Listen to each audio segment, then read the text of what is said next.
ایک عورت آئی، یا رسول اللہ صلی اللہ علیہ وسلم، میرے شوہر نے مجھے طلاق دے دی ہے، اور اس پر جو طلاق پڑی تھی وہ زمانہ جاہلیت کی تھی۔ اس نے کہا ہے کہ تو میرے لیے میری ماں کی طرح ہے، اور وہ اس پر جو طلاق پڑی تھی وہ ایسی طلاق تھی کہ کسی بھی صورت رجوع ممکن نہیں ہوتا تھا۔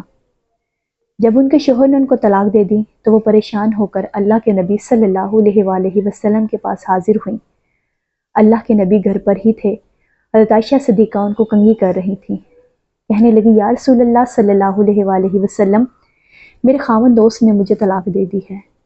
اور کہہ دیا ہے کہ تو میرے لیے میری ماں کی طرح ہے۔ اللہ کے رسول صلی اللہ علیہ وسلم، اب کیا حکم ہے؟ تو اللہ کے نبی صلی اللہ علیہ وسلم نے کہا، خولا، اب تو اس کے لیے حرام ہو گئی ہے۔ تو کہنے لگی، یا رسول اللہ صلی اللہ علیہ وسلم، آپ نظر کرم کریں، وہ میرے بچوں کا باپ ہے، میرے ماں باپ مر چکے ہیں،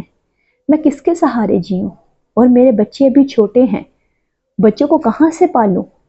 تو اللہ کے نبی صلی اللہ علیہ وسلم نے پھر کہا، خولا، کام ختم ہو چکا ہے، تو اس کے لیے حرام ہو چکی ہے۔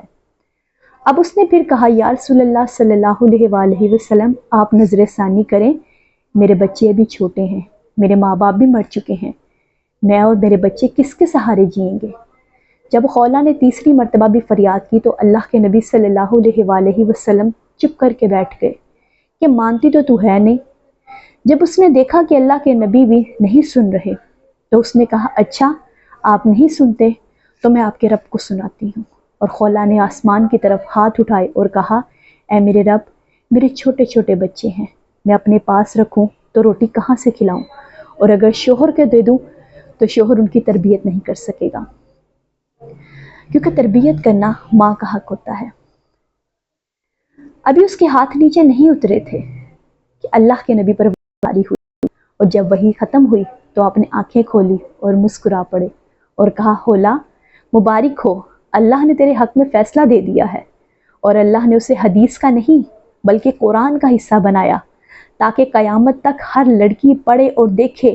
کہ اللہ سے تعلق رکھنے والی عورت کے لیے یوں اللہ تعالیٰ فیصلے اتارتا ہے، یہاں تک کہ اپنے قانون بھی بدل دیتا ہے۔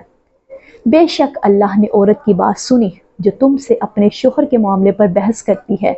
اور اللہ سے شکایت کرتی ہے، اور اللہ تم دونوں کی گفتگو سن رہا ہے، بے شک اللہ سنتا دیکھتا ہے۔